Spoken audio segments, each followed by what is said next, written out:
ತೃತೀಯುಗ, ತ್ರೇತಾಯುಗ, ದ್ವಾಪರಯುಗ, ಕಲಿಯುಗ 4 ಯುಗಗಳಲ್ಲಿ ಎಜುಕೇಶನ್ ಹೆಂಗಿತ್ತು ಅಂತ ಯಾರೋ ಒಬ್ರು ನನಗೆ ಹೇಳಿದ್ರು. ಅದು ಬಹಳ ಚೆನ್ನಾಗಿದೆ ಅದು.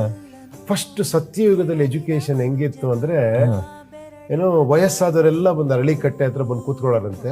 ಚಿಕ್ಕ ಮಗು ಅಂತಂದು ಅರಳಿಕಟ್ಟೆ ಮೇಲ್ ಕೂರ್ಸೋರಂತೆ. ಒಂದು 5-6 ವರ್ಷದ ಮಗು. ಎಲ್ರು ಅದನ್ನ ನೋಡ್ಕೊಂಡು ಆ ಮಗು ನೋಡ್ಕೊಂಡು ಒಂದು ½ an hour, no dialogues, no speech, nothing. ಆ ಮಗುನ್ ನೋಡ್ಕೊಂಡ್ಬಿಟ್ಟು ಎಲ್ಲ ಸಂತೋಷವಾಗಿ ಹೋಗೋರಂತೆ. ಅಂದ್ರೆ ಲೆಕ್ಕ ಹಾಕೊಳ್ಳಿ ಏನ್ ಅರ್ಥ ಅದು ಅಂದ್ರೆ, ಮಗುಲ್ ಒಂದು ಇನೋಸೆನ್ಸ್ ಇದೆಯಲ್ಲ, ಈ ವಯಸ್ಸಾಗ್ತಾ ನಮ್ಗೆ ಏನೇನೋ ತಲೆ ತುಂಬಿಸ್ಕೊಂತೀವಿ ಗೊತ್ತಾ, ಆ ಮಗುನ್ ನೋಡಿ ಪ್ರಶಾಂತತೆ ತುಂಬಿಕೊಂಡು ಹೋಗೋದೇ ಎಜುಕೇಶನ್ ಅಂದ್ರೆ ಅನ್ಲರ್ನಿಂಗ್ ಈಸ್ ಲರ್ನಿಂಗ್. ಆಮೇಲೆ ನೆಕ್ಸ್ಟ್ ಏನೋ ಯುಗಗಳಲ್ಲಿ ಅದು ಹೊಟ್ಟೋಯ್ತಂತೆ. ತ್ರೇತಾಯುಗದಲ್ಲಿ ಆ ನಾಲೆಡ್ಜ್ ಕಡಿಮೆ ಆದಾಗ ಅದನ್ನ ಶ್ಲೋಕಗಳು ಮಾಡಿದ್ರು.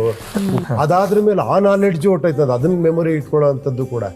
ಆಮೇಲೆ ಕಥೆಗಳ ರೂಪದಲ್ಲಿ ಮಾಡ್ರಂತ. ರಾಮಾಯಣ, ಮಹಾಭಾರತ ಎಲ್ಲ ಹೇಳಿ, ನೋಡಪ್ಪ ಕೆಟ್ಟದ್ದು ಒಳ್ಳೇದಿರುತ್ತೆ, ನೀ ಸೆಂಟ್ರಲ್ ಇರ್ಬೇಕು, ಈ ತರ. ಈ ಕಲಿಯುಗದಲ್ಲಿ ಪ್ರತಿದಿನ ಕಲಿತಾ ಇರೋದು.